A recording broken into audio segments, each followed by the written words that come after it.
Tuloy-tuloy ang pinigting na kampanya ng DOTR at MIA laban sa mga abusadong taxi sa paliparan. Si Bernard Ferrer sa detalye. Bernard?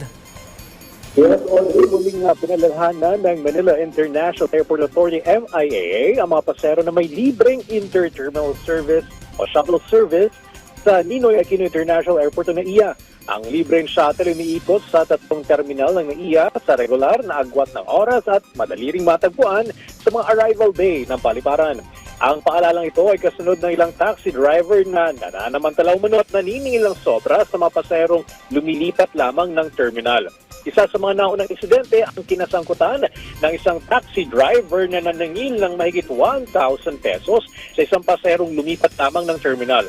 Habang isang taxi operator at driver naman ang pinagpapaliwanag ng Department of Transportation at Land Transportation Office matapos maningil ng 5,500 pesos sa isang paserong mula Terminal 1 patungong Terminal 2. Nilinaw naman ng Association of Accredited Transport Services sa NAIA na ang mga taxi na sangkot sa overcharging ay karaniwang mga hindi otorisadong driver o nasa labas ng sistema ng paliparan. Sumusunod niya sila sa tinakdang fare matrix ng LTFRB. Tuloy-tuloy naman ang pinaigting na kampanya ng DOTR at MIAA laban sa mga abusadong taxi sa paliparan. Nitong nakarang linggo kasama ang LTO at LTFRB mahigpit na pinatupad ang utos si Pangulong Ferdinand R. Marcos Jr. na tiyakin ang kaligtasan at kapakanan ng mga pasahero at hindi sila maaabuso ng mga transport service sa loob ng NAIA.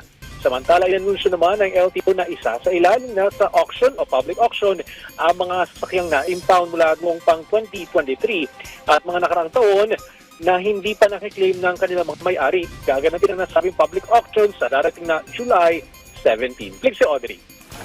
Maraming salamat, Bernard Ferrer.